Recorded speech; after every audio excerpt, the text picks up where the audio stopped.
Bien, buenas tardes a todos. Bienvenidos a Candiles en la Niebla. El día de hoy tenemos desde Barcelona, tenemos al poeta peruano Nilton Santiago, a quien les tendemos pues un caluroso saludo, un afectuoso abrazo, nuestro agradecimiento por haber decidido participar en esta conversación del día de hoy. Bien, antes de empezar con Nilton, quisiéramos leer a propósito de la muerte de George Floyd y de Anderson Arboleda, dos asesinados por la policía, uno en Estados Unidos y otro en Colombia, un par de poemas. Entonces, el primero es de un poeta senegalés, Leopold Sédar Senghor, y dice así: Querido hermano blanco, querido hermano blanco, cuando yo nací era negro, cuando crecí era negro, cuando estoy al sol soy negro, cuando estoy enfermo soy negro, cuando muera seré negro. En tanto que tú, hombre blanco, cuando tú naciste eras rosa, cuando creciste eras blanco, cuando te pones al sol eres rojo, cuando tienes frío eres azul, cuando tienes miedo te pones verde, cuando estás enfermo eres amarillo, cuando mueras serás gris. Así pues, de nosotros dos termina el poema: ¿quién es el hombre de color?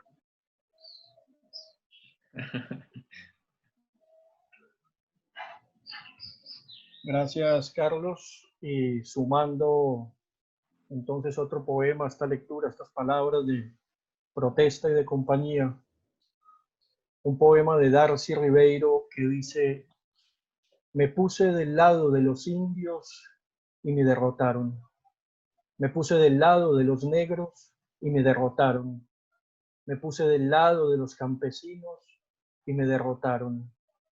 Me puse del lado de los obreros y me derrotaron. Me puse del lado de los pobres y me derrotaron. Me puse del lado de los perseguidos y me derrotaron. Me puse del lado de los discriminados y me derrotaron. Me puse del lado de los débiles y me derrotaron. Pero nunca me puse al lado de los que me vencieron. Esa es mi victoria. Es el poema de Darcy Ribeiro que nos acompaña en la tarde de hoy.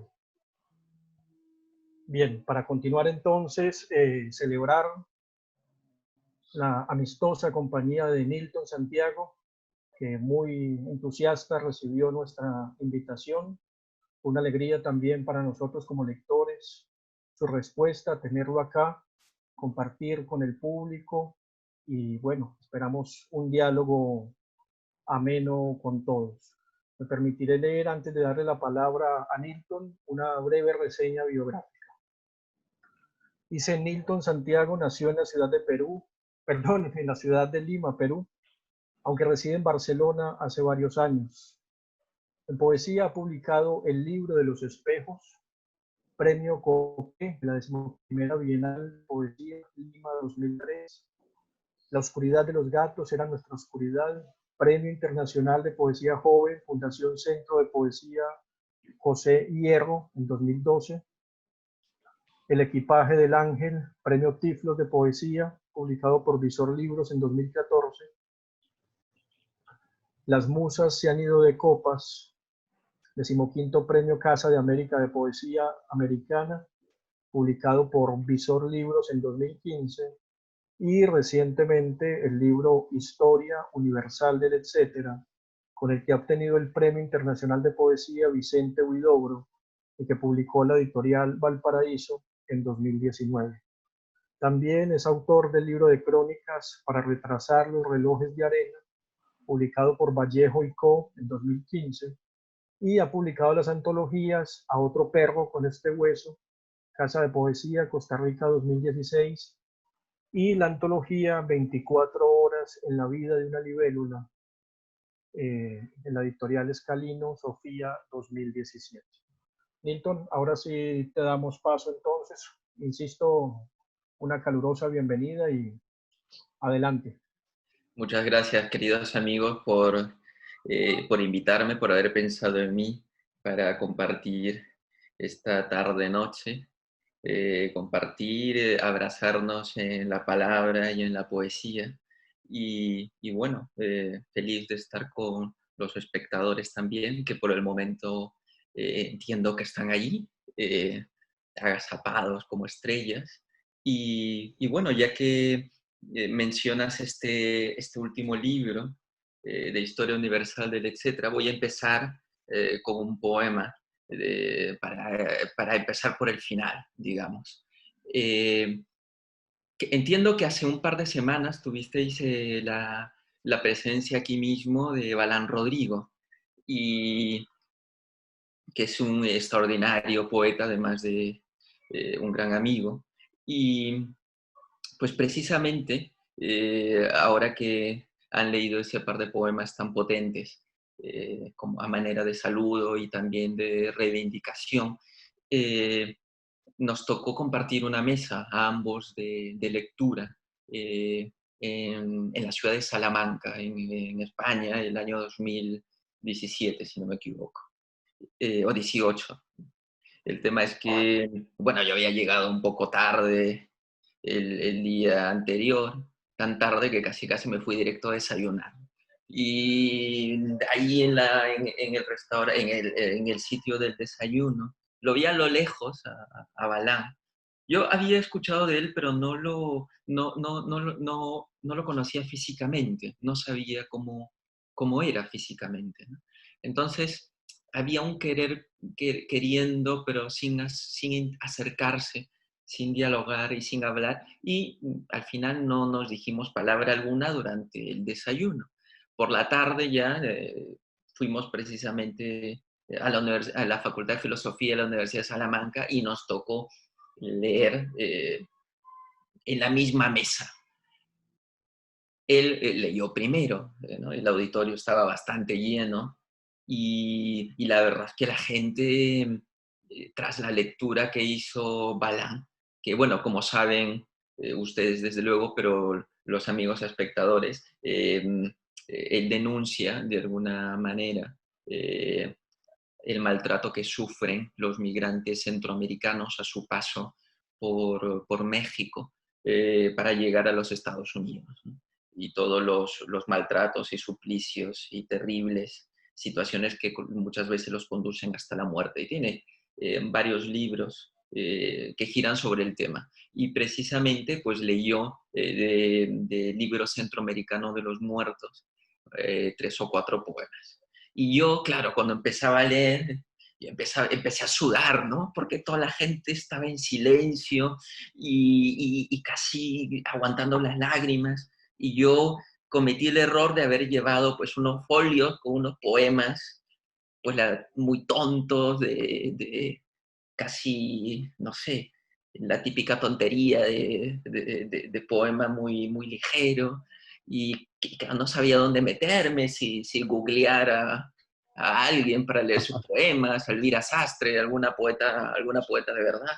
Pero al final, pues nada, leí los poemas, le hice mi lectura y por la tarde, noche, pues nos encontramos en una terraza y hablamos, y me regaló su libro que está por ahí aquí en mi estantería. Y en agradecimiento a su amistad, pues le leeré este poema, que se llama Sobre el por qué algunos pandilleros secuestran ballenas. Es hora del desayuno y Balán, Rodrigo y yo compartimos una gota de lluvia que alguien ha partido a martillazos. No deja de llover y un perro zapoteca nos trae en el hocico un tren lleno de salvadoreños. No hablamos. El silencio sacude sus ramas como si fuese un árbol que acaba de ser tiroteado al intentar cruzar una valla de equinoccios. Al sacudirse, el árbol nos ha mojado de rocío y ha hecho que varios peces caigan en nuestros cafés humeantes. Me acerco a él para pedirle fuego, aunque sé que él no fuma. Balán sonríe y saca de su bolsillo una estrella de mar que migra cada día de un bolsillo a otro, de un corazón a otro por reparar. Su padre se le regaló hace varias vidas pasadas, cuando los quetzales sabían hablar y lloraban. Balán me pone la estrella sobre las manos y un nuevo tren lleno de salvadoreños cruza esta mañana fría.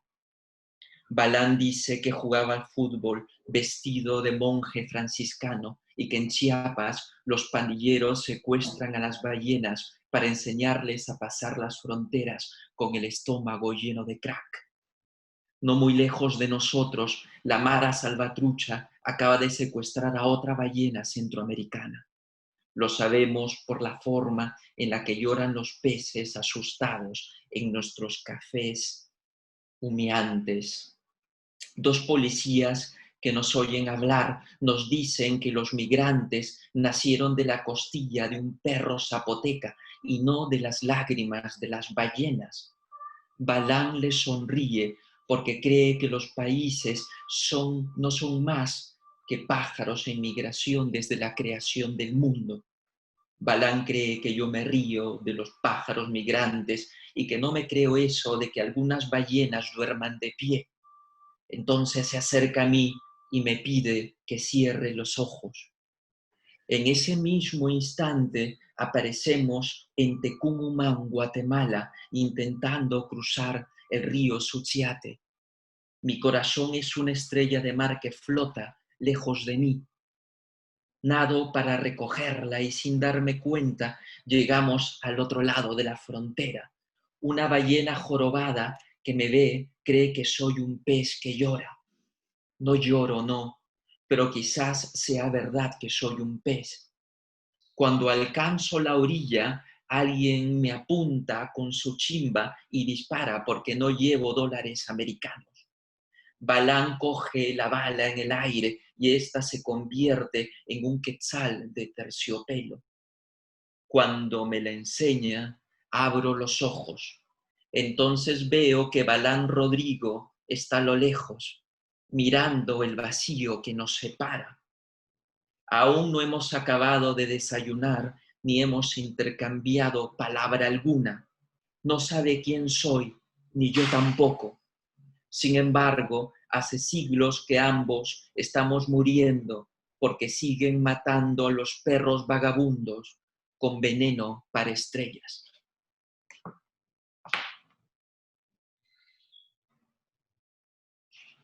El otro poema también es de Historia Universal del Etcétera, que es de un cuadernillo que se llama 8 solsticios contra la poesía del lenguaje. Y tiene 8 poemas dentro del libro que son una especie de cuestionamiento de la palabra, del lenguaje poético, que lo tenía suelto y que vi que encajaba y que se abrazaba con los demás poemas del libro, de Historia Universal del Etcétera.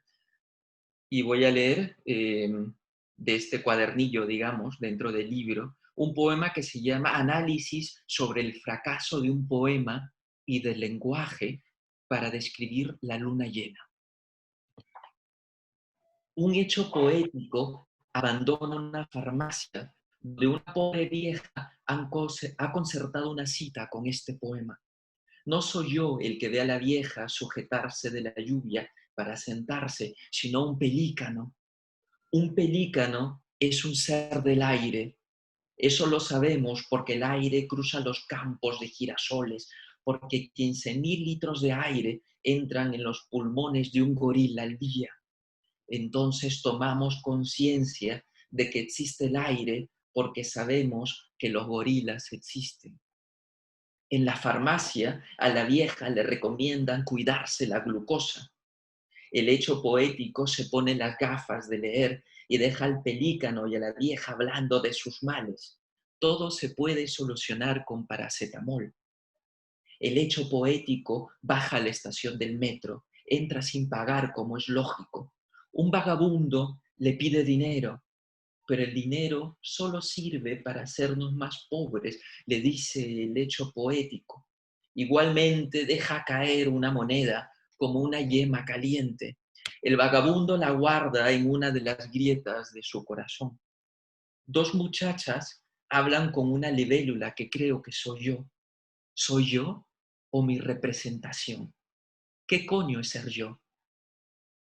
Las dos chicas ríen porque les he dibujado un mapa en la mano. Buscan un sitio donde comprar. Debo tener cara de camello latinoamericano. Mientras espero el tren, no puedo dejar de ver el puto móvil. Como todos los hijos de puta que vamos a trabajar vestidos como soldaditos de plomo. No sabemos ni usar un matamoscas y creemos que hacemos lo suficiente para ganarnos los frijoles. El metro está lleno de negros vendiendo bolsos falsificados.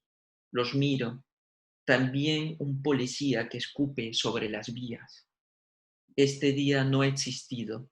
Ni la farmacia, ni el vagabundo, ni las dos chicas libélula. El hecho poético vuelve a casa resignado, vestido como yo, un puto soldadito de plomo. Otra noche se irá a la cama sin escribir un poema. Y ya que hablamos de metros y de estaciones, pues voy a leer un poema. Vamos bien, ¿no? Vamos a leer un poema que se llama Un lunes cualquiera, en la estación de metro de universidad, tras el último equinoccio de primavera. Despiertas. Los árboles aún arrastran pájaros en sus largas caminatas nocturnas y tú tienes que correr a la ducha para darle cuerda a un nuevo día. Sales a la calle y vas a buscar un café latte. La sonrisa de la dependienta te recuerda que los ángeles no son de fiar porque son los burócratas del cielo. Pagas por error con una moneda extranjera. Las llevas encima porque son como postales de países que ya no existen. Te disculpas y sales del bar con un puñado de pájaros en la garganta. Llueve, pero no quieres abrir el paraguas porque sabes que cuando llueve es porque Dios se ducha, según una vez te dijo una tipa muy borracha en un bar. Cuando entras a la estación, te das cuenta de que las alas de la gente chocan unas contra otras, pero tú no tienes alas, sino un café latte que se incendia sobre tus labios. 3 minutos y 30 segundos para el siguiente tren. Y en la prensa gratuita del metro lees que facilitar el despido creará más trabajo, según un político humorista. Ahora son 30 segundos. Ahora el metro se aproxima, como se aproxima el pasado, para decirte al oído que las lágrimas no tienen memoria. Al subir, ves a 3 músicos que hablan en un dialecto que no entiendes. Te imaginas entonces que como tú son peces y que como tales dejan sus escamas esparcidas por el aire mientras tocan sus acordeones, que en realidad son grandes caracolas de mar. De pronto descubres que una parte de ti nunca subió al tren y que la que se ha quedado contigo permanece asustada entre las páginas del libro en llamas que llevas bajo el brazo. Llegas al trabajo, enciendes el ordenador y abres el paraguas porque te persigue una nube como un presagio de que pasarás años pagando tu corazón a plazos. Miras hacia la ventana. 2 gaviotas comparten un trozo de pizza que se le ha caído a un niño, que eres tú en un país que ya no existe. Segundos después, las gaviotas alzan en vuelo en direcciones opuestas. Sonríes, porque sabes bien que ningún pájaro vive recluido en la soledad de otro pájaro. Así son las paradojas de los lunes, como ser dos que únicamente son posibles cuando se alejan. Pues creo que ya está bien con este libro, o si, como lo vean, si quieren que un poema más, o si podemos pasar a conversar, o como lo veáis. ¿Quieres empecemos ya con la ronda de Como lo vean, querido. preguntas entonces? Muy bien. Milton, he visto una entrevista tuya Sí, en la que afirmas que un poeta se borra para ver. Eso en cierto sentido puede llevarnos a un equívoco, o más bien a una idea, según la cual eh, lo que se haría es trasladar como un periodista o como una cámara que lo registra todo muy minuciosamente. Pero precisamente cuando asistimos a tu poesía, vemos que esa apariencia conversacional con la que empiezas en realidad es engañosa, que en realidad mientras vas hablando es como si empezaras a desplegar otro mundo delante del mundo que vamos viendo.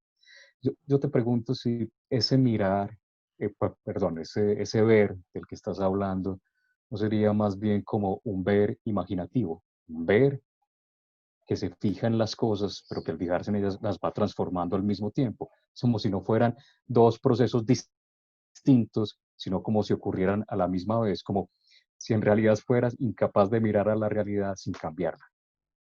interesante. Y no lo voy a cerrar la puerta porque pasan skaters y lo que comentaba antes. Y sí, interesante apreciación. Yo creo que cuando hablamos de poesía hablamos con un lenguaje y con unas palabras que resignificamos. No precisamente las palabras que usamos en el mundo normalizado, muchas veces nos sirven para explicar aquello que solo se explica a través de la poesía, ¿no? Por ejemplo, para mí ver, te lo digo así a bote pronto, sin ninguna intencionalidad de dar ningún tipo de opinión certera, ¿no? Todo es debatible. Por ejemplo, es vivir queriendo sorprenderte o vivir queriendo con curiosidad. Muchas veces, ahora se me viene a la cabeza, por ejemplo, no sé,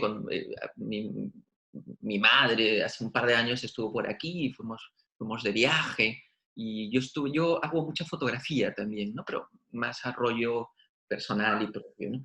Y, y de pronto, pues ella se sorprende porque me ve en una pose poco ortodoxa de un puente, fotografiando una araña que justamente está bajando por un hilito y el atardecer queda detrás de ella a manera de un eclipse, ¿no? La araña y el sol son sucesos que pasan para todos. Eh, Simplemente y mi madre me dice, solo lo ves tú. No es que solo lo vea yo, está para todos. Simplemente ese ánimo de querer ver de otra manera, con esa curiosidad, hace que exista, por ejemplo, el hecho fotográfico. Cuando yo me refiero a borrarme para ver, o sea, no me refiero al... eh, no quiero referirme más bien, o no soy capaz de usar con un lenguaje normalizado para explicar un hecho poético, ¿no? A veces es muy complejo y te metes en embrollos cuando tratas de explicar con palabras de, digamos, más comunes, hechos de la conciencia. Porque creo que cuando dije eso, o en esa entrevista, me refería más bien a si estamos muy presentes todo el tiempo, a veces eh, hay ciertas cosas que pasan muy desapercibidas porque la velocidad de la vida, las rutinas, el propio sistema en el que vivimos, lleno de prisas, donde los instantes jamás se toman sus pausas para meditar y tal, hace que no veamos cosas que para mí eh, son la vida. Mm, no es algo maravilloso que solamente puede ver un poeta, no, están allí. Entonces, para querer decir ver, digo borrar. No sé si me he explicado. Para decir querer ver, digo borrarte. Borrarte, pero borrarte como una entidad para hacer una conciencia que pueda ser capaz de ver aquello que solamente ves a través de unos ojos de la tranquilidad, de alguna manera parar el mundo ese donde vivimos como una especie de vorágine salvaje, ¿no? No sé si he podido de alguna manera comentar lógicamente lo que decías, pero he tratado de explicarlo con palabras, digamos. Está muy bien. Arturo. Milton, muchas gracias por esa respuesta extensa y generosa sobre tu Me he pasado, perdón. experiencia. No, para No, al nada. contrario. Digo, al contrario, digo extensa porque ilumina bastante a nosotros como lectores de tu obra. Yo tenía una pregunta muy similar, pero entonces ahora quiero como que nos aterrices un poco, ¿no? Ahora nos hablabas de la relación tuya con lo cotidiano, eso cotidiano que está ahí presente para todos. Pues yo quiero llevar esa visión a la escritura, ¿sí? Mm. Es decir, en tu escritura hay una relación directa con la realidad, pero al mismo tiempo la desbordas por completo. Y mientras releía tus poemas para esta conversación, pensaba en algo, te pensaba como poeta, te pensaba escribiendo. Y la pregunta es, parecen poemas que podrían ser infinitos, ¿no? Es decir, que podría seguir en ese juego, Sí. en ese giro de nunca acabar. ¿Cuándo das el poema por acabar? ¿Cuándo sabes que hay que parar en ese poema?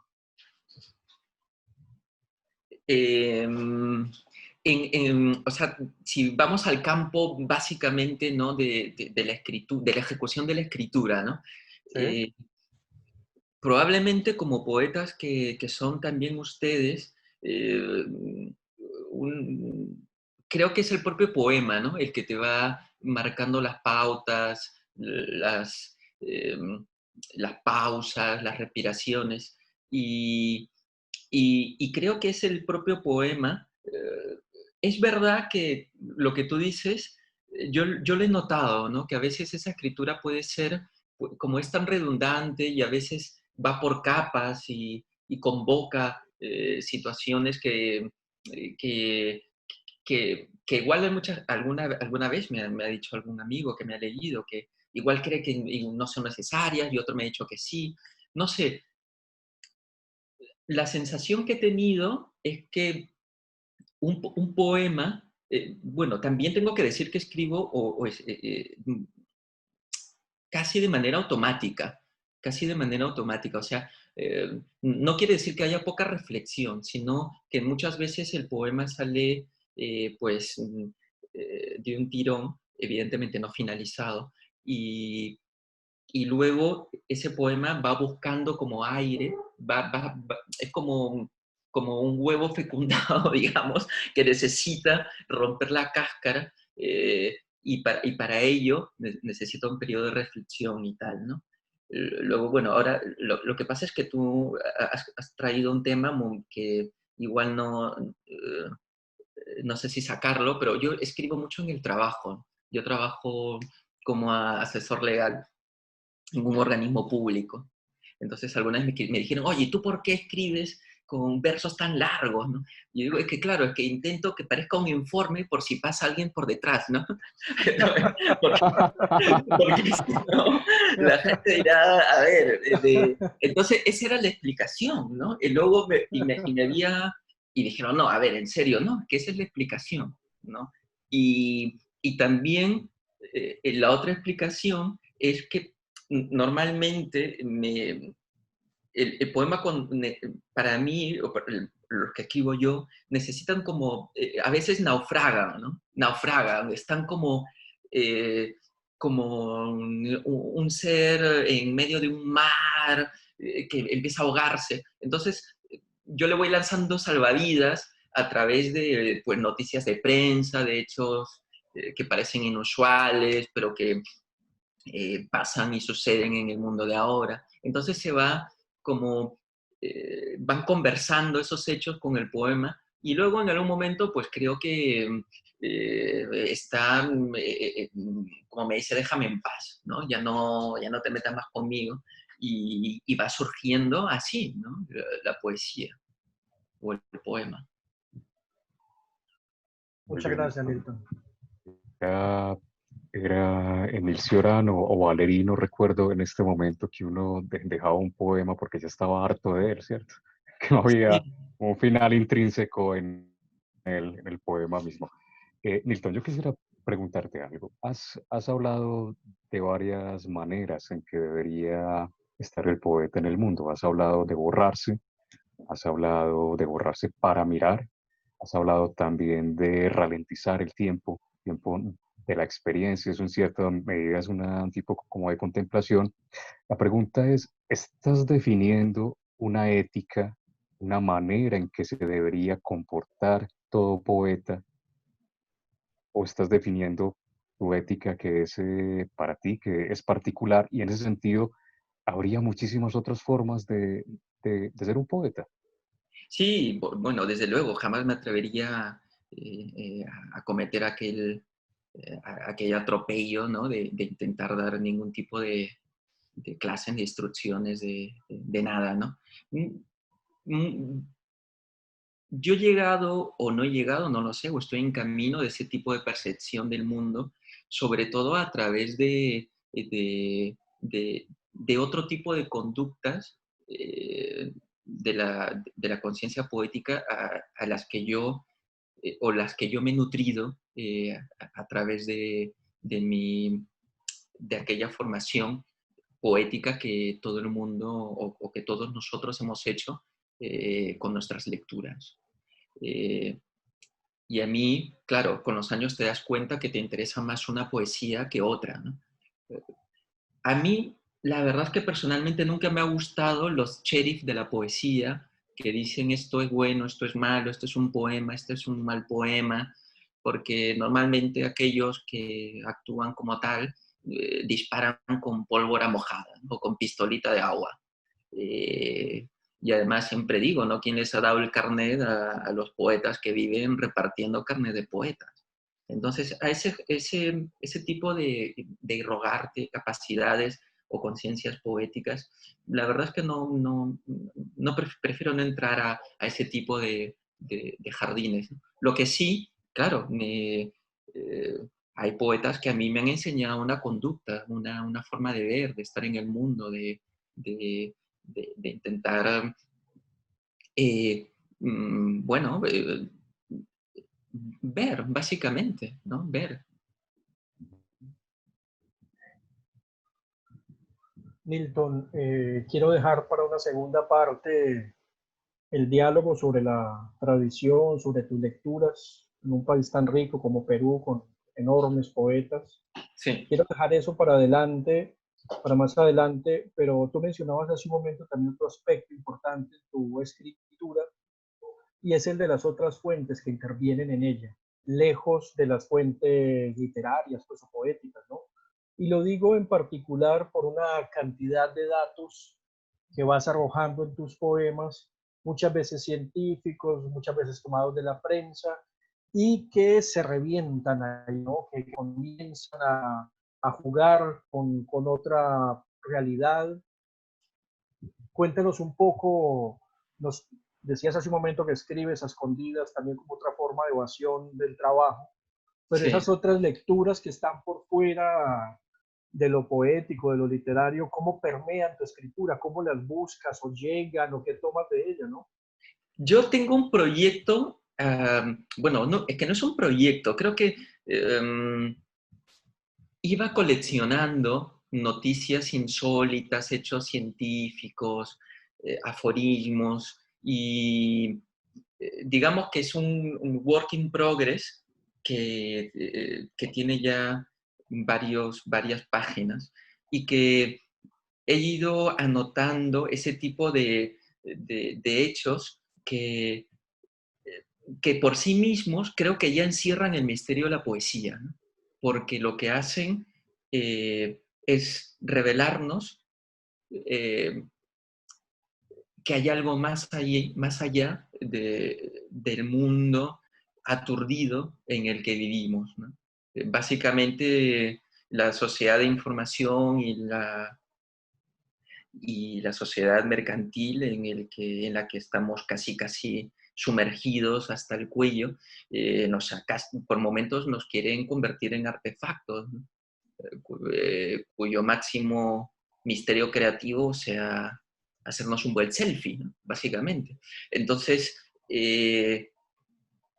pero luego esos hechos como que son como ese tipo de enseñanza zen, ¿no? Que te enseñan a lo bestia, a lo burro, pero, o como aplausos en el oído. Yo lo noto más bien, puede ser de esa manera, pero a mí llegan como un susurro de agua fresca, que te dicen, hay algo más allá, y que nos revela que hay otro mundo, que no es un mundo que está en otra galaxia, para nada, sino que está aquí. Mm, Y, y creo que todos esos hechos ya por sí mismos encierran lo que decía antes, ¿no? El propio misterio de la poesía.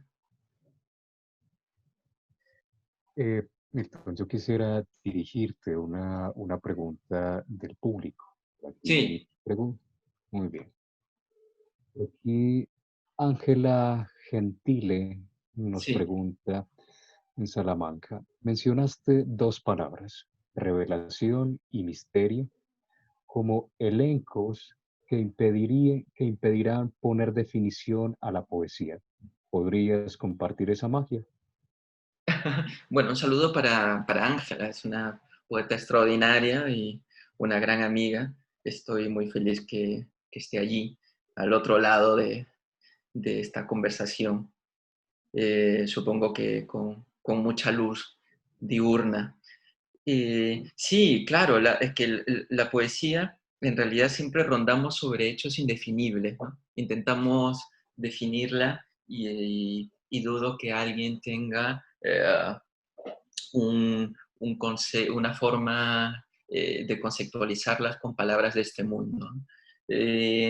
Y muchas veces cuando, por ejemplo, hemos hablado con Ángela, que también estuvo en aquel festival, llegamos a conclusiones como que llegamos a que es un misterio que es y revelación. No se sabe por dónde empezamos. Normalmente el hecho poético escrito probablemente sea la parte de la revelación, ¿no? Pero que muchas veces al momento de escribir vivamos con un pie en el misterio también, ¿no? Y en la medida que se va produciendo el poema, llegamos a esa especie de revelación que puede no ser ninguna revelación, ¿no? La más grande revelación es un misterio, dicen. Entonces, quizás por eso conversamos y llegamos a esa no conclusión con la querida amiga Ángela. Milton, ¿tú crees entonces que al ser la poesía un misterio, o al ser una revelación, son inútiles los intentos de enseñar poesía? Es decir, de No, fundar una cátedra específica de poesía. Ajá. no, por supuesto que no. No creo en la inutilidad. Creo que el simple canto del más humilde de los ruiseñores te puede transformar la vida. No, soy incapaz de tener criterios valorativos de utilidad o inutilidad cuando vi a mi abuela con 8 años hablando a una planta, ¿no? Conversando con una planta. En un mundo oficializado, normalizado, sería inútil, ¿no? Pero en el mundo de mi niñez fue eh, un hecho real y posible, ¿no? Es más, creo que la planta la oía. Lo que pasa es que le contestaba en el idioma de las plantas. Eh, la poesía no sé si se puede enseñar, lo que sí se puede compartir, se puede dialogar con ella, se puede acercar a ella a través de la lectura y luego pues ya veremos, ¿no? Pero es que, claro, como yo la conceptualizo, es que La poesía precisamente nos enseña que hay otras maneras de estar en el mundo, ¿no? Donde sí que valen los diplomas y las calificaciones finales y los trabajos de máster, ¿no?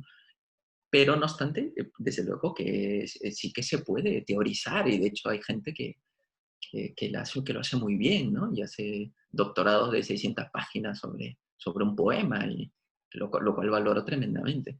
Por ejemplo, yo tengo los cantos completos de Pound, que hace de una edición de cátedra, que tiene 500 páginas cada uno, y es la traducción de Amaral, pero que con anotaciones de... Ahora no me acuerdo de las anotaciones, pero es que claro, no puedo leerlo porque claro, son tres versos y 3 páginas de anotaciones, ¿no? Entonces, es una cosa increíble. Pero bueno, desde luego que se puede teorizar, ¿sí? Pues, Milton, quisiéramos invitarte a una segunda tanda de lecturas, por favor. Perfecto. Voy a leer un par de poemas de este libro, de Las musas han ido de copas. Un par, supongo, sí.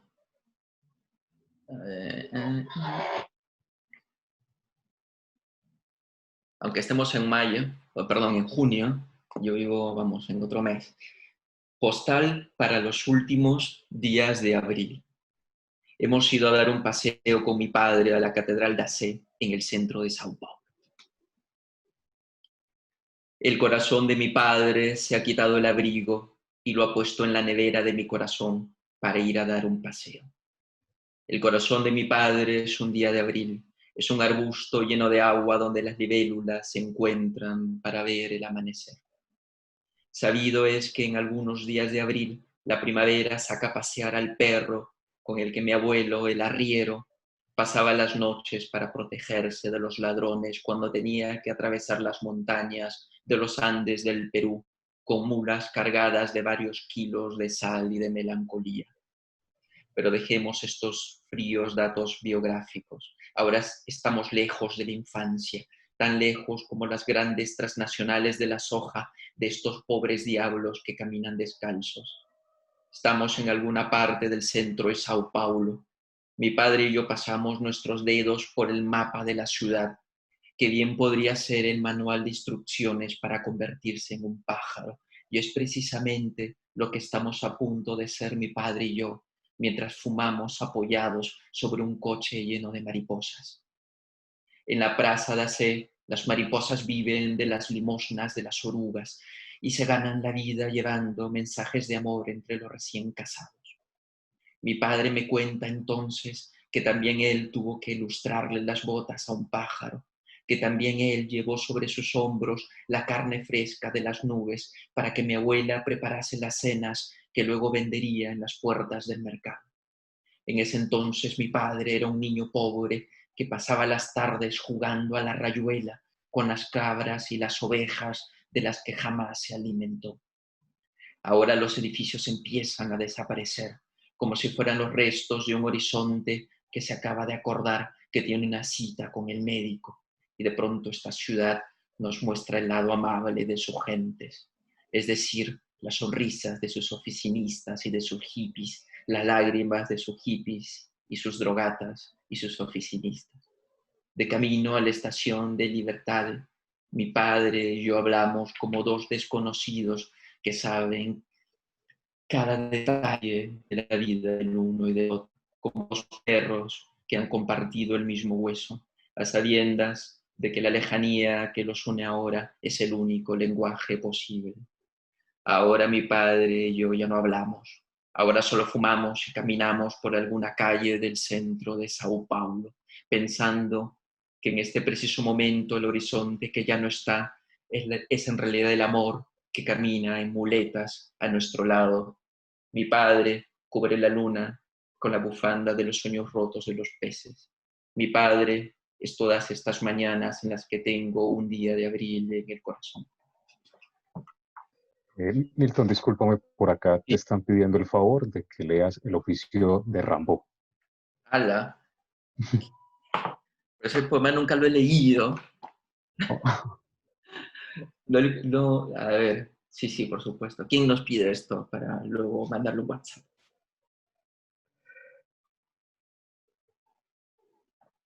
Sí, el oficio, es un poema de Historia Universal del Etcétera, que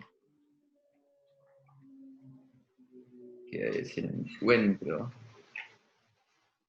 Página 23. Sí, sí.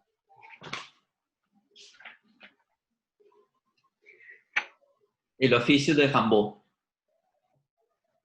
Antes de nacer, el oficio de Rimbaud fue enseñarle a su padre, el capitán de infantería Frédéric Rimbaud, cómo recoger la miel del corazón de su madre. El oficio de Rimbaud también fue el de la primavera, poco después de que su madre se hubiera declarado viuda y militante del Partido para la Abolición de la Tristeza. Hay quien dice que el oficio de Rimbaud fue, durante su niñez, fabricar espejos donde solo se podían reflejar poetas simbolistas y curas agnósticos. También dicen que el oficio de Rimbaud en esas mañanas fue el de tener 15 años y huir a París en el pico de una cigüeña. En ese entonces las cigüeñas pasaban de los poetas y la que llevaba al pobre de Arthur lo dejó abandonado sobre la copa de un árbol después de darse cuenta de que no llevaba boleto. Entonces el oficio de Rimbaud consistió en leerle cada noche a un vencejo las flores del mar. Al ver que el vencejo ya había aprendido a volar, Charles Bretaña convenció a Rimbaud para que le escribiera una carta a otro pájaro llamado Port Verlaine. El oficio de la carta de Rimbaud fue navegar como un barco ebrio a través de la lluvia hasta llegar a la casa de Verlaine, quien le respondió enviándole un billete de tren en el pico de un guacamayo. El oficio de Rimbaud fue comerse los carbones de azúcar del tren que le llevó a París la mañana del 15 de septiembre de 1871. Después de conocerse, el oficio de Rimbaud y de Verlaine consistió en disfrazarse de profesores de astronomía y marcharse a malvivir a Camden Town como si fueran una pareja de armadillos. El oficio de la absenta en Camden Town fue brillar en el hígado de Arthur mientras besaba las manos de Paul. Por su parte, el oficio de Verlaine en Bloomsbury fue el de transportar el polen de la sonrisa de Rimbaud hasta las flores. Al poco tiempo se cabrearon mucho y el oficio de Verlaine fue dispararle a Rimbaud un crisantemo que lo hirió en una muñeca. Para desquitarse, el oficio de Rimbaud fue montar una peluquería para erizos para intentar ligar con poetas suicidas. El negocio le fue fatal, así que el oficio de Rimbaud fue arruinarse económicamente y abandonar a la poesía en una tienda de empeños a cambio de 6 francos. Poco después, el oficio de Rimbaud fue el de desertar como soldado del ejército colonial neerlandés para convertirse en un traficante de armas. Antes de morir, el oficio de la pierna de Rimbaud fue abandonarlo a su suerte y marcharse al cielo para caminar descalza sobre las estrellas. Cuando Arthur se enteró, el oficio de Rimbaud fue dejar a la poesía huérfana a los 37 años de edad. Dicen que desde que Rimbaud no está, el oficio de la poesía no es otro que el de buscar empleo y llorar todas las mañanas ante la página en blanco del amanecer. Ese es el oficio de Rimbaud, un poco la historia de los dos amigos. Milton, no, hay un par de preguntas antes, pero Sí, no quiero dejar pasar esta. Es de Juana Guzmán. sí. Dice, qué hermoso poema, por favor que haga una breve referencia a la motivación de su escritura. ¿De cuál? De este último. Sí, pues, supongo, el correo acaba de llegar, el mensaje acaba de llegar, es sobre el poema de Rimbaud. Sí, bueno, yo empecé leyendo poesía simbolista. Bueno, empecé leyendo a José María Eguren, en realidad. Descubrí un libro suyo en la biblioteca de mi abuelo, huyendo un poco de él. Hay esa dicotomía, ¿no?, entre poesía social, poesía pura, que cosas que yo no entendía, porque yo no entendía ni siquiera la poesía. Simplemente para mí era un mundo que se me abría nuevo, quizás más real, y empecé a leer a Eguren. Eguren es un poeta, digamos, diría yo, simbolista, y a su vez me trajo a Mallarmé, que a su vez me trajo a Rimbaud, que a su vez me trajo a Verlaine, y digamos que son poetas que a mí ayudaron a aquella construcción de esa identidad poética primera, ¿no? Cuando somos muy pequeños y empieza a cocerse el pan de la poesía en el horno del corazón, diga yo, no lo sé. Y simplemente este es un homenaje tardío, porque yo leí Rimbaud cuando tenía probablemente 9 años o 10 años, en un libro hermoso de Puccinelli, no recuerdo el nombre, de literatura universal, y quedé impactado. Y desde allí, pues es un poeta que ha sido un referente, que ha estado presente de manera casi omnipresente. Nilton, muchas gracias. Quiero aprovechar que comenzaste a hablar ya de tus poetas, un poco de tus lecturas. Sí. Eh, Quisiera que nos contaras esa relación con la poesía peruana, cómo fue y cómo es. ¿Sí? Como lo mencionaba ahorita, pues sabemos que hay unos grandes nombres que nos han dado una fuerza terrible para la lengua, ¿no? Para todos los lectores. Y también sabemos las condiciones precarias para la edición, para la distribución de la poesía, y aunque seamos países hermanos muy cercanos, lamentablemente nos llega lo que se está haciendo en este momento. Quisiera que nos contaras un poco, insisto, en esa tradición que viene a lo largo del siglo XX, y que te detengas un poco a hablar de los poetas contemporáneos tuyos, qué están haciendo, qué están escribiendo, que nos regales nombres de ellos y de ellas. Sí, sí. Bueno, tengo un tremendo descrédito, primero al concepto de tradición, y peor aún el concepto de tradición ligado a un territorio determinado, ¿no?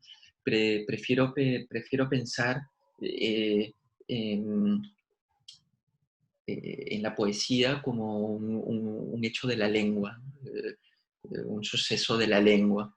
Y bueno, ciertamente la geografía donde nos hemos realizado como personas hace que, digamos, influya en nuestra conciencia poética, ¿no? Es decir, es un poeta de los Andes, de la costa, tal, puede ser que de alguna manera haya influido. Dicho esto, para no torear, digamos, la pregunta,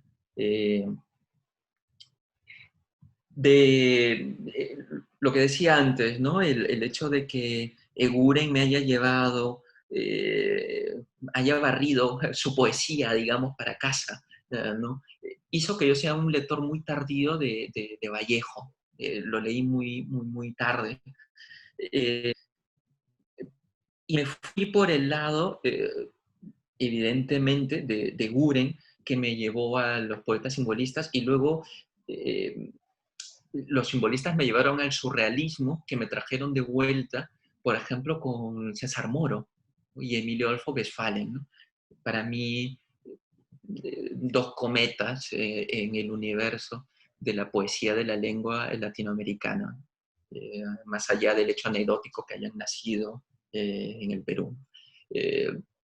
Creo que ellos utilizan la palabra surrealizante, y quizás más Moro, ¿no? Bueno, Moro en un solo libro, que es La Tortuga Ecuestre, pero lo demás, libros, digamos que tampoco es que, a pesar que participó en las primeras reuniones y manifestaciones y tal del grupo surrealista. Él había ido a París a estudiar ballet el año 24, justo cuando Breton y compañía fundaban el grupo surrealista, que en realidad, digamos que ya el surrealismo estaba latente con el dadaísmo y Sará y todos los amigos de Zurich, ¿no? Que de hecho se escribieron. Bueno, nos estamos yendo por las ramas. Luego hay una especie de espacio temporal, porque yo dejo el Perú el año 2015. Perdona, siempre me la unido con los años, el 2005.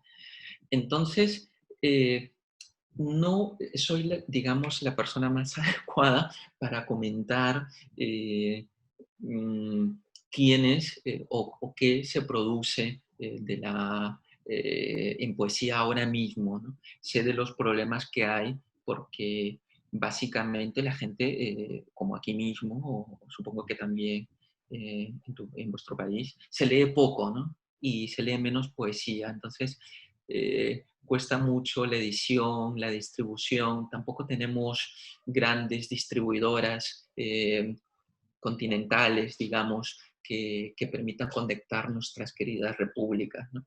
Aquí, claro, aquí hay grandes distribuidoras que son casi más importantes que las editoriales. Hablo de poesía siempre, ¿eh?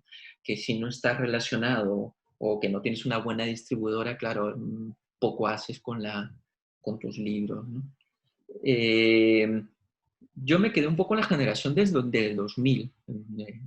Poco sé de lo que se ha escrito después. Me han ido pasando libros y tal, pero poco sé, poco sé. Además que eso de dar nombres tampoco... o sea, entiendo, pero luego, claro, es como una especie de ranking y luego dices uno y no dices el otro y por ahí que no, la gente se lo toma mal, digamos. Vale, no, pues yo decía dar nombres no como juez, ni mucho menos, sino por curiosidad de lector, ¿no? Mencionaba Sí, poco, poco nos llegan, lamentablemente. sí, bueno, bueno, poetas del 2000, hay grandes poetas que incluso han publicado aquí, ¿no? Mario Pera, por ejemplo, Eh, que lleva la página Vallejo y Vallejo. Company, que gestiona la página Vallejo y Company, que ha publicado en Amargor. Su poesía eh, tiene una carga en la palabra bastante interesante. Bruno Pollack, que además de un querido amigo, es un estupendo poeta. Su último libro, Fe, puede conseguirse en las redes, en PDF. José Agustín Aya de la Torre es un poeta también extraordinario de la palabra, eh, que valoro mucho. También ha publicado en Amargor, de España. Tiene cosas en la red también. Diego Alonso Sánchez, si vamos por esa parte de la poesía, mm, de la apreciación de lo efímero, más oriental, eh, tiene bastantes libros que van hacia esa, digamos, visión oriental del hecho poético, ¿no? Como Mar Pinedo y otros poetas de la época más bien contemporánea, bueno, más jóvenes que yo, pero contemporáneos. Pero claro, sí, sí, sí, ahora es lo que, digamos, viene a bote pronto, ¿no? Pero seguro que hay muchos más. Milton, y para cerrar esta parte sobre tus lecturas y tus tradiciones, y España, ¿qué te ha dado la poesía española? ¿Qué relación tienes con los poetas españoles? Bueno, como en todo hay mundillos, ¿no? Hay mundillos, hay grupitos, grupejos, supergrupos, como quieras llamarlo, eh, ah, que interesan más y interesan menos. Sí, bueno, aquí he participado en varios festivales, han tenido por bien convocarme a festivales y tal, donde siempre tienes la oportunidad de reunirte, conocer, intercambiar poéticas y amistades, ¿no? Así que por ese lado tengo una suerte inmensa de que, por ejemplo, a poetas que quiero tanto conozco, ¿no? Como es el caso de Juan Carlos Mestre, que para mí es el gran poeta de la imaginación infinita y militante de la palabra y de la amistad, ¿no?, infinita, que es me considero al menos, creo que él también te lo diría, ¿no?, que es un gran amigo mío. Incluso mi primer libro, que salió en 2011, que es este de aquí, que se llama La oscuridad de los gatos era nuestra oscuridad, que se editó por el Centro de... Lleva un prólogo suyo y, y dibujos que hizo para esta edición, ¿no? Por ejemplo, este es del 2012, este libro.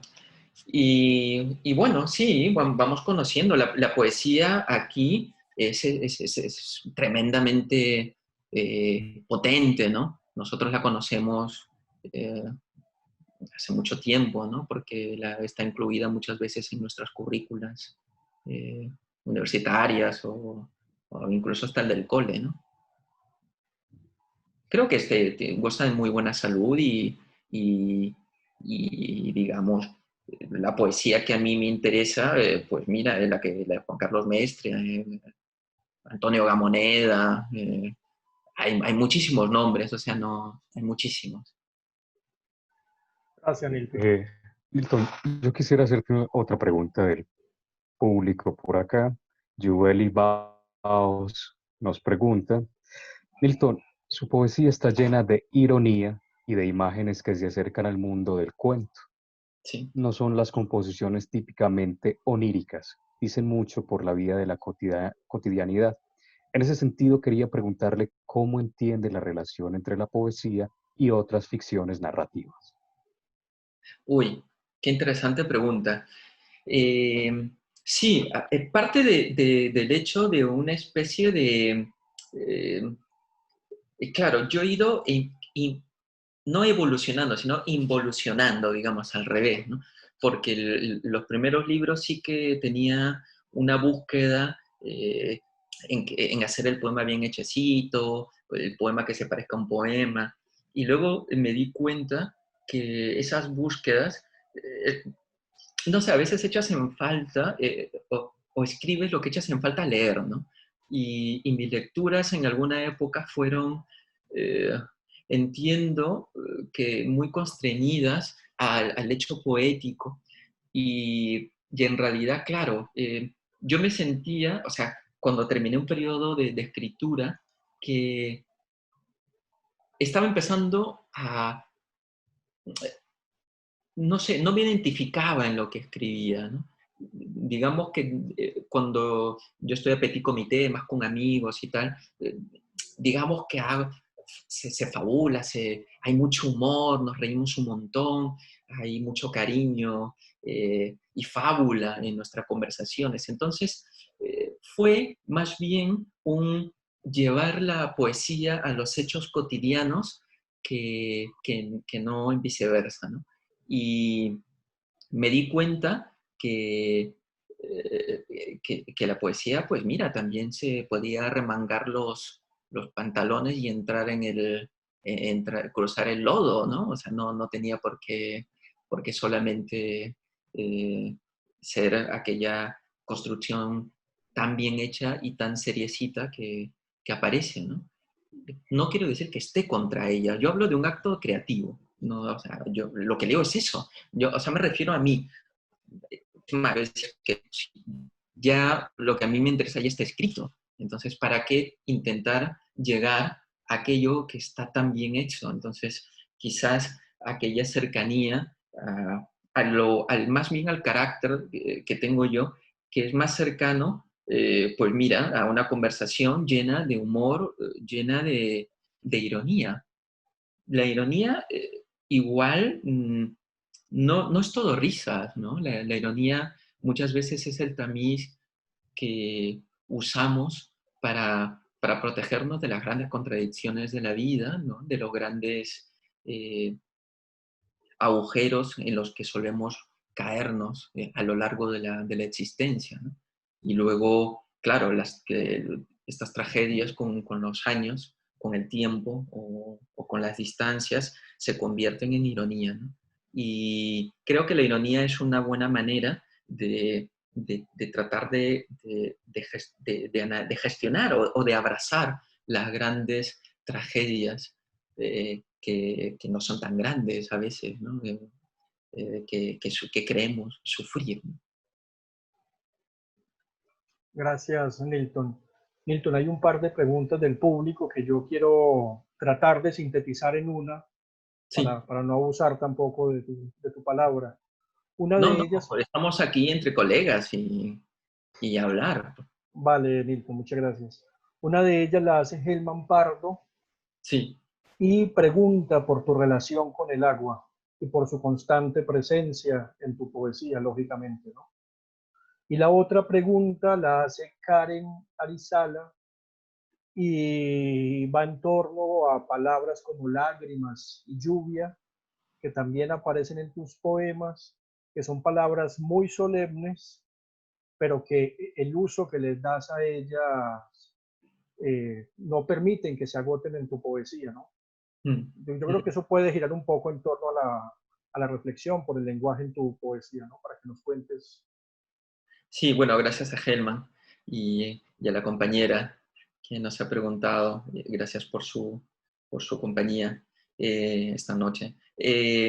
Sí, a ver, claro, esto lo dice también el querido Juan Carlos, ¿no? No escogemos qué soñar por las noches y tampoco escogemos dónde naufragar en nuestros actos poéticos, ¿no?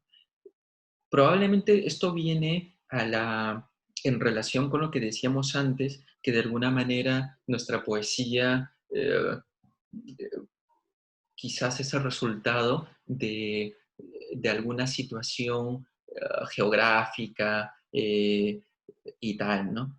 Yo recuerdo mucho, por ejemplo, quizás no tanto ni con tanta frecuencia, pero sí eh, hay un tema y una relación con el mar muy potente, eh, porque creo que eh, como metáfora, pero también como abandono del yo, ¿no? Como metáfora porque es origen y como abandono del yo por un tema netamente físico, porque es el único lugar donde no eres nada, ¿no? Eres simplemente una hoja que va cayendo de un árbol. Y es en el mar, primero en el mar Pacífico y luego en el Mediterráneo, donde probablemente he pasado los momentos más significativos relacionados a la felicidad, ¿no? Y al amor también. Porque yo lo que tengo es una relación de amor, por ejemplo, con Mallorca, donde he vivido varios años, donde he sido un verdadero privilegiado porque de hecho sigo yendo allí, pero cuando uno entra al Mediterráneo en julio por la mañana y cuando no hay nadie en una cala de agua transparente y te das cuenta pues que, que- que es como si te disolvieses en ese no espacio eh, en el que ocupas eh, y quizás y que ha calado tan hondamente en mi memoria y a través de la felicidad, ¿no? Creo que, no sé, es una manera muy rara de tratar de comentar esta pregunta, pero creo que es una forma, por lo menos real y sincera, de tratar de explicar la presencia del agua. La relaciono mucho con una manera feliz de vivir y de estar en el mundo. Milton, yo quisiera preguntarte algo. Ahorita Sí. nuevamente hacíamos referencia a esa desaceleración del tiempo, a ese llamado que nos hace la vida y la poesía misma a detenernos sobre ella. Y es Sí. muy curioso porque, sin embargo, en tus poemas el tiempo está lleno de historia, todas las cosas ocurren muy rápido, de manera frenética, es como si fueras un observador privilegiado que como que te reservas la lentitud para ti, pero mientras tanto todo el mundo alrededor está activo. ¿Cuál es esa relación tuya con el tiempo? Eh, sí, a ver, desde el despiste, primero, y luego desde la sorpresa. Normalmente pueden pasar desde el hecho poético 25 formas de ver una fracción, un suceso que se superpone a otro, y a veces lo más simple o el hecho más mundano, digamos, puede superponerse en varios planos, ¿no? O sea, si uno ve una escena, si sale a la puerta, digamos, a fumar un cigarrillo y ves al frente que hay una chica tomándose un café, comiendo un croissant, y otro hombre que corre para pillar el bus, y de pronto un perro corre, y detrás va la dueña vestida de rojo, y entonces, claro, probablemente mi incapacidad de atención, de fijarme en un solo suceso, hace que quiera abrazarlos todos, ¿no? Y probablemente eso se manifieste en la poesía, ¿no?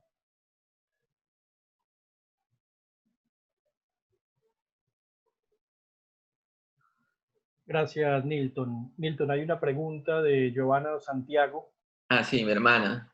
tu hermana, y está preguntando por el formato poético, el carácter, entre comillas, menos serio, menos formal que le has dado a tus poemas.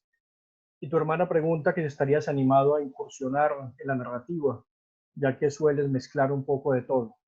Lo he intentado y me animé, estuve escribiendo una novela, pero luego en la página 6 tuve que poner un anuncio buscando personajes, ¿no? Porque claro, no, soy Ah, incapaz porque supongo que los narradores lo que hacen son cuadros y argumentos, y aquí empieza y aquí termina, ¿no? Pero claro, mi mente es tan primaria, tan de chimpancé, que escribo simplemente, ¿no? Entonces empecé a escribir, y luego me di cuenta que no estaba contando nada, ¿no? Entonces, eh, así 200 páginas. Me gustaría, pero creo que se necesitan otro tipo de herramientas eh, que igual sí que, por ejemplo, son simpáticas para gestionarse en un taller. O sea, me refiero a que te ayuden a la construcción de los monólogos, de los diálogos, de historias de esas, ¿no? Yo, claro, no, digamos que no tengo todavía ese tipo de habilidad, si es que tengo alguna, de escribir una novela, pero bueno, me gustaría, claro, desde luego. Nilton, tengo una pregunta que he pensado mucho leyendo tus poemas. Ya nos has contado como de tus vivencias, tu relación con el mar, Mallorca, España, pero también hay otra constante en tus poemas y es la de la infancia, ¿no? La presencia de la abuela, la presencia de los padres, los mercados populares, las plazas. Cuéntanos un poco cómo juega la infancia en tu escritura, cómo aparece ahí relacionada, qué te da. En algunos momentos, no en todos, he encontrado que el- la poesía te lleva o sea, en una de sus de maneras de escribir, ¿no? Porque hay 20.000, te lleva en 20.000 sitios, o te reconstruye, o la poesía se puede, digamos, manifestar de maneras infinitas. Y en una de ellas, eh, no sé por qué, pero me lleva a aquellos momentos que probablemente estaban totalmente olvidados para mí. De hecho, bueno, no creo en los proyectos, en los libros y tal, ¿no? Pero vengo escribiendo, bueno, ahora nada, porque vamos, que este confinamiento tampoco es que sea muy creativo, ¿no? Pero llevaba escribiendo una serie de poemas sobre hechos que yo es que lo había olvidado completamente. Entonces decía, el poder de, de la poesía, no sé el poder que es, ni cómo se manifiesta, pero es capaz de llevarte a según qué exploraciones tan profundas que, que hace una especie de puente, probablemente hacia el pasado, probablemente para ayudarte a entender el presente. Creo que, creo que el pasado es es la mejor manera con que te puedes relacionar con lo que sucede y lo que pasa ahora, ¿no? Por eso quizás los aymaras, ¿no? Dicen que cuando hablan el futuro está a la espalda y el presente al frente de ellos y tal, ¿no? Es una lengua que, que normalmente se refiere al pasado para referirse al momento actual, ¿no? Puede que la poesía también tenga esa vertiente. Mm, Muchas gracias. Por aquí el público te hace una pregunta. Hugo Mujica habla de la escucha poética como la posibilidad de alteridad.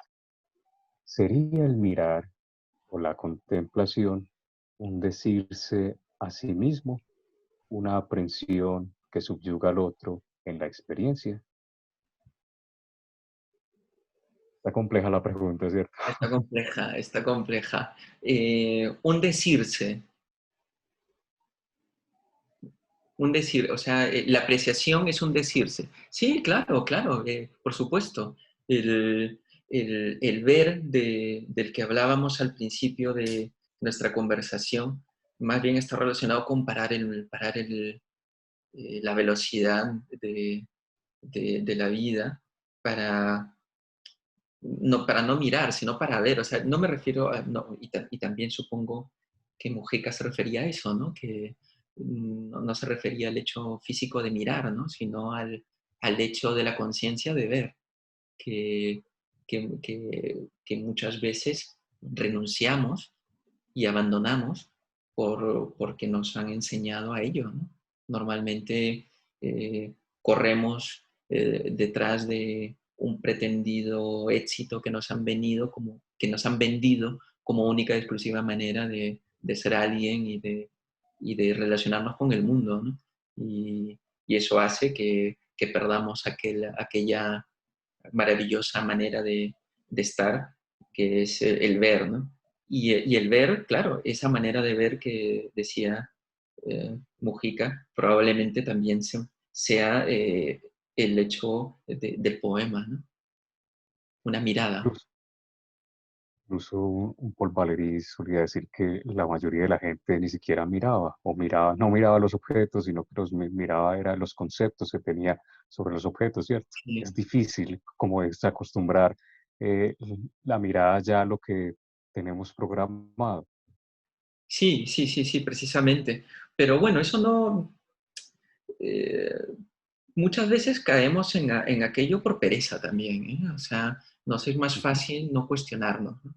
Creo que llegamos antes y completitos a, a la vida tranquila si nos las cuestionamos menos, ¿no? A veces cuestionarse es una responsabilidad y que nos lleva a consecuencias que no nos suelen gustar o que, no, o que nos llevan incluso a recluirnos en nosotros mismos y tal. Tiene sus peligros, por supuesto. Cuestionarse el mundo tiene sus peligros. Nilton, ahorita nos hablabas de la ironía en la relación tuya con la vida, con el lenguaje mismo, pero a esa ironía también está ligada constantemente tu mirada sobre la poesía, ¿no? O sea, en tus poemas te estás riendo constantemente de la poesía y eso aparece a lo largo de todos tus libros, es decir, esa necesidad constante de estar pensando la creación como tal. Sí. Una pregunta que yo sé que no tiene respuesta y puede sonar ambigua, pretenciosa. ¿Qué es la poesía para ti? ¿Por qué insistir en la poesía? ¿Por qué escribes poesía? Eh, yo creo que, yo creo que es más o menos una manera de resumen de todo lo que hemos estado compartiendo ahora en esta simpática conversación, ¿no? Es una manera de, de conclusión, ¿no? No es una conclusión cerrada, no, pero claro, porque uno puede, la vida se puede manifestar de tan infinitas maneras y la poesía está allí en tantas infinitas maneras que creo que al tener todas las respuestas no tiene ninguna y por eso no se puede decir es esto. La poesía es esto, porque de pronto te das cuenta que también es lo otro y también es lo que no creías que era, porque precisamente lo que nos hace es enseñarnos a revelarnos, a ver más allá del mundo oficial y normalizado en el que vivimos, y perdón por lo que voy a decir, pero casi secuestrados, donde tenemos que descubrir los misterios de la existencia en nuestras pantallitas de los móviles para decirnos, hay algo más, allí hay algo que te puede explicar la poesía que no te puede explicar tu móvil o tu teléfono celular. No hay ningún app, que es la emoción. La emoción nos hace que nos acerquemos a aquellos hechos que de otra manera no nos hubiésemos podido acercar. Y creo que eso nos humaniza, nos abre los ojos. Y creo que allí está el gran, puede que esté la gran revelación de la poesía, ¿no? Todo lo que nos humaniza nos hace libres. Y creo que es por ello que escribimos poesía. Muchas gracias, Milton. Milton, yo agradeciéndote el tiempo para esta conversación con nosotros, con el público que nos está siguiendo, quisiera por favor invitarte a que nos cierres con una lectura. Pues coges el número de poemas, por favor. Desde luego, ¿cuánto tiempo tenemos más o menos? Adelante, no sé, unos 15, 20, 30 minutos, como quieras. Bueno, voy a leer unos poemas de... Además que te hemos trasnochado bastante, ¿no? ¿Qué horas son allá en este momento? No, pero es sábado, mañana es sábado. Ah, bueno. Sí, sí, sí. Mañana, no, hoy ya es sábado. Son Wow. las 12:30. Oh, Dios. Se nos fue la mano hoy contigo, qué pena. Que va, por favor. Vamos a leer unos poemas del Equipaje del Ángel, Vale. que es este libro de aquí. Lo leeré así de corrido sin explicarlos mucho. La hermenéutica del caracol. Me juego una semilla de girasol a que nadie sabía que las ovejas no beben agua en movimiento, o que de promedio una persona tiene más de 1460 sueños al año.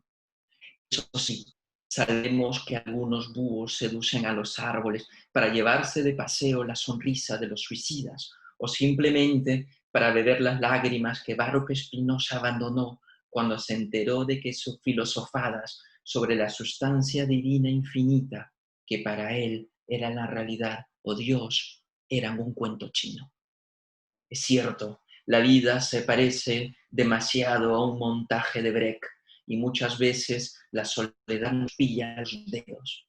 Aunque vayamos de monjes zen o de fumadores de albahaca, dímelo tú, que pasas frío en mi corazón y te niegas a salir de casa sin un extintor para besos de alto voltaje.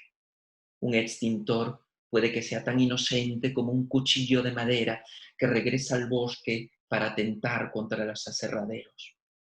Siguiendo esta misma lógica, ahora pienso que el océano que tienes bajo tu cama tiene los modales de un gato. Es decir, cuando le da la gana, escupe botellas con mensajes de amor como si fueran una bola de pelo. Sería un crimen decir que para algunos filósofos presocráticos las veinteañeras están llenas de buenas intenciones o que las mariposas filosóficas son la solución para olvidar a Wagner. Es verdad, como ellas, También hay astrónomos que no saben llevar una bicicleta y confunden fácilmente estar enamorados con tener ganas de comerse uno de los hoyuelos de tus mejillas. Pero, ¿qué demonios? A todos nuestra primera novia nos dejó el corazón hecho añicos y todos en mi país creímos que la lucha armada no se nos iría de las manos. Bien sabes que no hace falta secuestrar la conciencia de un oficinista para darte cuenta de que a este mundo le falta un tornillo.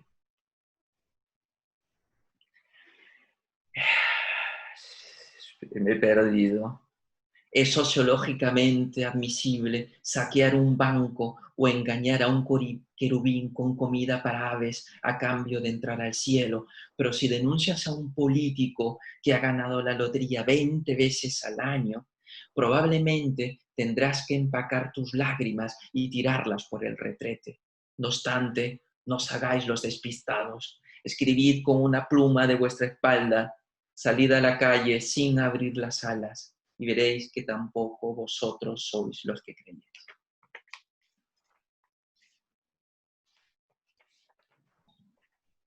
Para hacer llorar a los peces. Dylan Thomas decía que la obligación de un ángel es ser bien recibido en un depósito de cadáveres, arrodillarse toda la noche ante un árbol desahuciado, ponerse las botas, romperse un diente, hacer una huelga de hambre en la imaginación de una libélula. Esto pesaba a Dylan cuando se ganaba la vida como reportero y no tenía pasta ni para los espaguetis. Hay quien dice que ellos viven como pueden, sobornando editores y columnistas, robándole el querosene a las estrellas que aún se están forjando a martillazos. No es que ahora las libélulas puedan compararse con el ruido de tu corazón al despertarse. No es que ahora el capitalismo se haya convertido en un equilibrista cruzando los edificios de Manhattan, vestida como una hermanita de la caridad. Caramba, ya se me vuelve a ir la pinza en este abecedario de agua y ahora pienso que a la izquierda le cuesta mantener el rumbo o en la correspondencia que Galileo mantuvo con Kepler. También pienso en Yeats, aquel muchacho de la camisa arrugada que sustrajo la transparencia de la mirada de los pájaros. Ya que estamos, tampoco Caitlin, la mujer de Dylan, tenía ni idea de cómo planchar sus camisas o que sus días de borrachín en el Medmen Hotel serían su pan de cada día. Pero así es el amor, una lágrima a la que se le ven las costuras. Unos ojos de hierro y forjados los míos, dice Westphalen. Esto y no otra cosa hace falta para llorar bajo el agua. Esto y no otra cosa. Ya se sabe que es imposible llorar bajo el agua, bajo el mar, y que una persona parpadea aproximadamente 25.000 veces por semana. Dicen que antes de aprender a llorar, Dylan sabía que su patria sería una copita de whisky, un sorbo del anochecer anterior al nacimiento del mundo, un platito de berberechos que lo alimentaba cuando sacaba a pasear a su soledad. En eso creo yo, y no en los días que le quedan a las estrellas en las cunetas. También las luciérnagas tienen los días contados, como los poetas reporteros y los sueños de los taxistas que esperan a los pájaros en los aeropuertos después de las migraciones de invierno.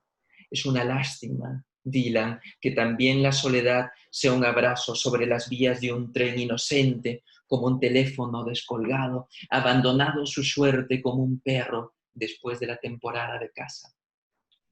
Pero es que no nacen los aviones para transportar a los pájaros, queridos amigos taxistas, diría Dylan, ni las estatuas para llorar los poemas de Keats, replicaría el chico judío que cambió su nombre por el de Bob Dylan. Es cierto, también las estatuas de Roma tienen anginas y lloran desmesuradas lágrimas cuando ven caer el párpado de Dios, y entonces los pájaros y los aviones adelgazan hasta hacer septiembre, hasta llorar como centauros en las guarderías. que nadie se lo tome a mal, pero ningún perro engorda lamiendo, y no creo que este poema sea bien recibido en ese depósito de cadáveres que a veces son los libros. Pero esto ya lo sabíamos, porque también a Dylan, como a este poema de falso amor, se le iba la pinza. Pues vamos terminando con un poema.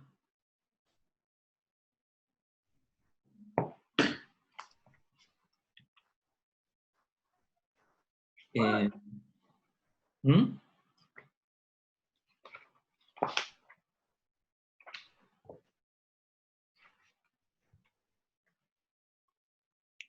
También la poesía es un misterio estropeado. Acabas de llegar a casa con la mirada perdida.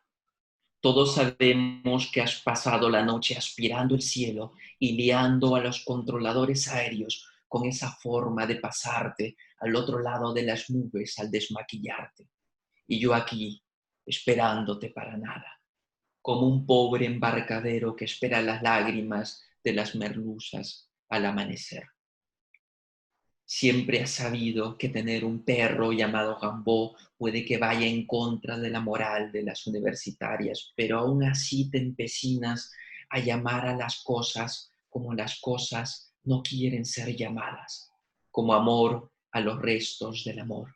Especialmente ahora que Rimbaud debe dormir como una simple libélula que acaba de presenciar la muerte de su corazón, pero como dices, a nadie le importa la poesía. Pero yo te respondo como quien no quiere la cosa, y te digo que para los celtas el cielo se halla en la copa de los árboles, y tú hoy has llegado desde el más alto de los cipreses. Así que al menos la poesía ha servido para sacarte esa sonrisa que te acabas de limpiar con una servilleta, aunque quizás sea mejor enterarte de que el mar ha decidido jubilarse y mudarse a tu pintalabios para estar más cerca del amanecer. Siempre los mismos temas en poesía, siempre tu mirada ahuyentando a la luna o convirtiéndola en esa bola de papel de aluminio en la que acabas de calentar mi corazón para nada.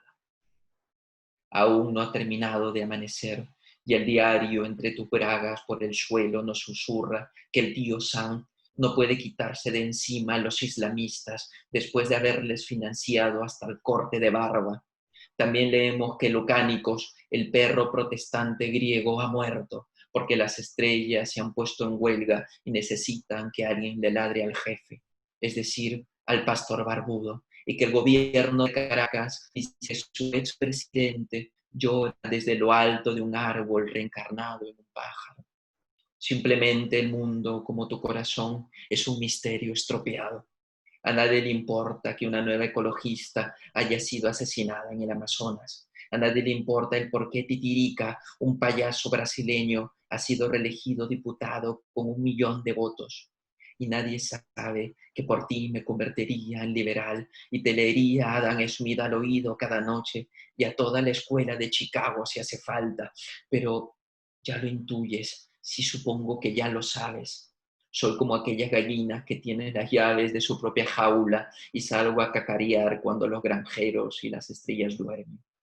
Que claro, me dirás que ya te lo han dicho hasta el cansancio. Para una gallina, ser o no ser, depende de cacarear bien, y yo, para qué engañarte, lo hago fatal.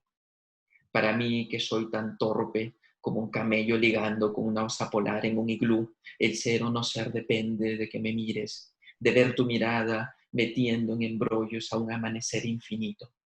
No creo que no te des cuenta de que me tienes muy pillado, pero poesía, amor cruel, ya sabemos que eres tan tonta que hasta tus peores torpezas te salen bien. Y sí, es cierto, si el mundo es un pañuelo, nosotros somos definitivamente los mocos. Milton, muchas gracias. Milton, por aquí hay una pregunta que no podemos dejar pasar por dos razones. Sí. Una, porque la hace tu hermana. Uh-huh. Y dos, porque está nombrando algo que lamentablemente por cuestiones de tiempo no pudimos mencionar, y es tu libro sobre crónicas, tu libro de crónicas. Sí, ¿Sí? sí, sí. Dice, tendremos otro para retrasar los relojes de arena. Yo solo conozco algunas historias, me dijeron que faltan muchas. Quiero dejarte esa pregunta y una solicitud mía, un pedido mío, que después de la pregunta cierres con el poema Mi abuela tiene un puesto de comida en el mercado de Casma. Sí, por supuesto. ¿Vale? Y Gracias, Milton.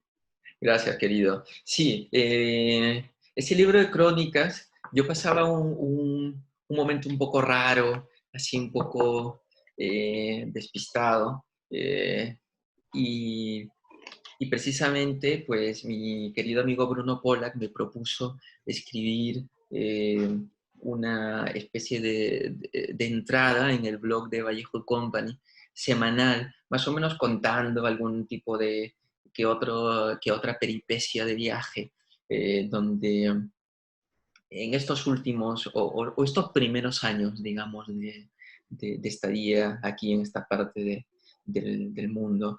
Y bueno, luego cuando se terminó, digamos, ese ciclo o se agotó, ellos tuvieron por bien editar un libro que se llama Para retrasar los relojes de arena, que está online, perdón, que sí, es descargable en PDF y tiene fotografías y bueno, es un libro que lo quiero mucho porque básicamente es un libro que se maneja a través de como una especie de puerta, de habitación lleno de puertas que vas abriendo y vas entrando no solo a un nuevo lugar, sino a una nueva época.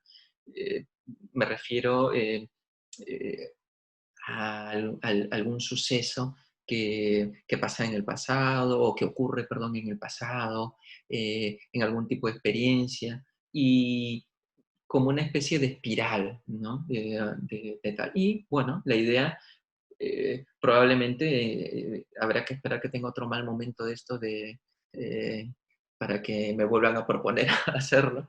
Y desde luego que yo encantado de, de, de hacer más de más de estas crónicas. Y claro, leemos este poema eh, que comentas, que se llama Mi abuela tiene un puesto de comida en el mercado de Casma, donde los pobres van a comer a cambio de nada. Son las 6 de la mañana en los relojes de todas las cigüeñas y mi abuela acaba de llegar a la ciudad de Casma con un niño que es mi padre, envuelto en una mantillilla llena de mariposas.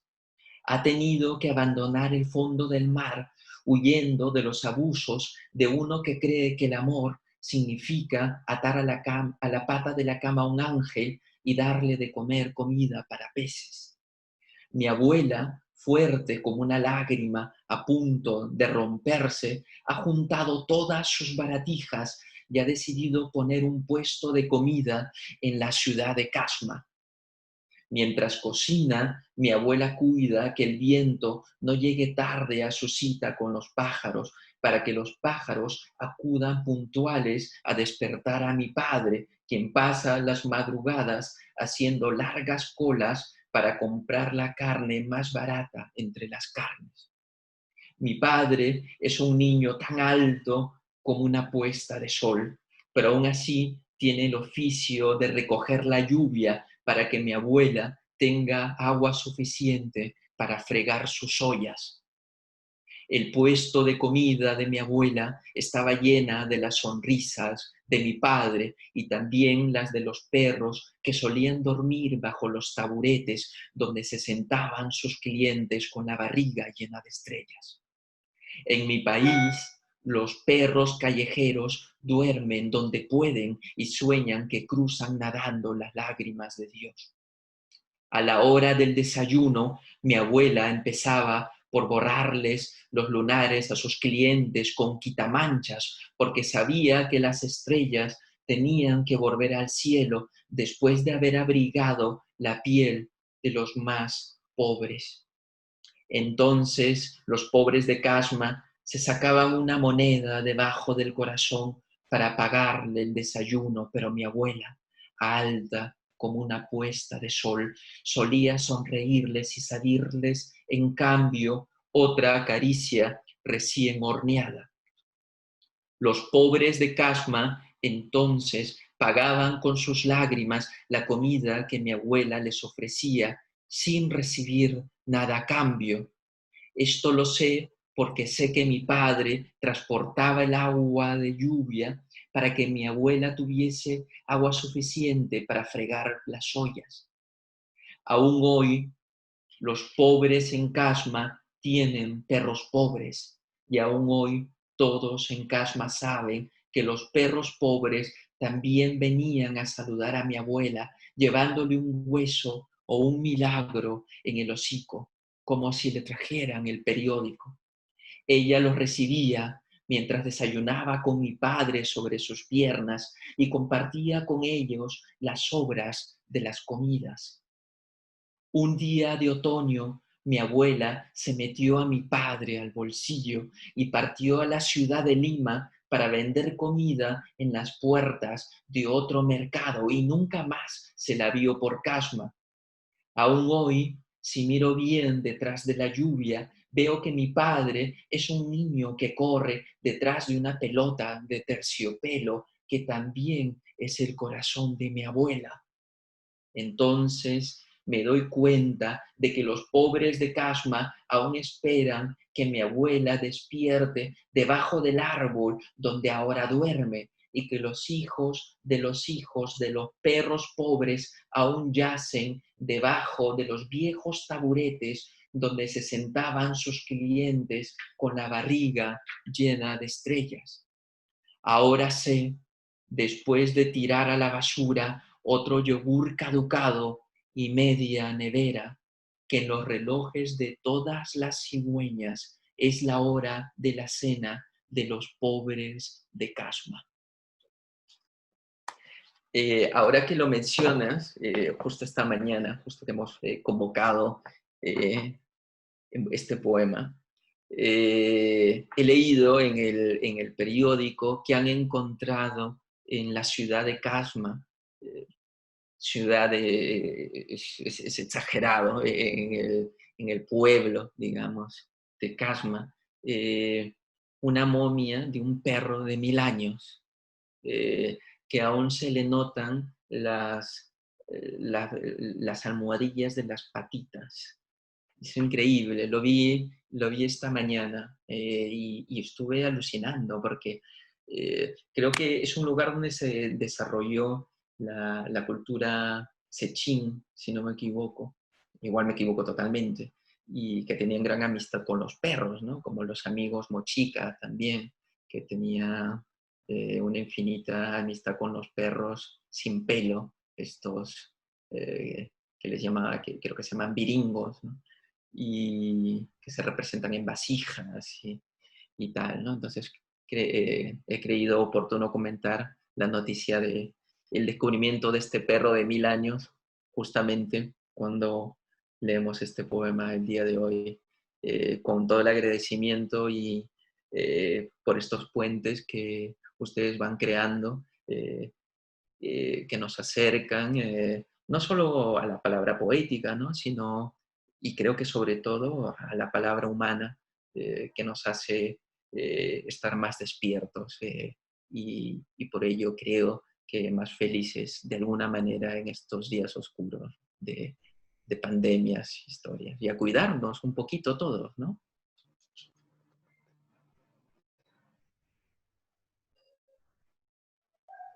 Querido Nilton, muchas gracias. Ya creo que tendremos tiempo de leer el poema del perro momia corriendo con tu abuela por Casma, ¿no? Sí, sí, igual se encontrarán por allí, ¿no? Seguro que los espíritus están en otro lado, ahora riéndose de esta conversación. que estarán por allí en el cielo de Casma, si es que existe un cielo de Casma. Seguro que sí, querido Nilton, te agradecemos enormemente la generosidad de tu palabra, de tu lectura, las reflexiones sobre la poesía. Muchas, muchas gracias, querido Nilton. A ustedes, que ha sido maravilloso compartir este momento con ustedes. He aprendido mucho. Estoy muy agradecido por ello. Me lo llevaré a la cama como un simpático, como una simpática atmósfera para soñar. Y gracias a todos los amigos que han participado de una u otra manera con nosotros en esta conversación. Gracias a los que están allí.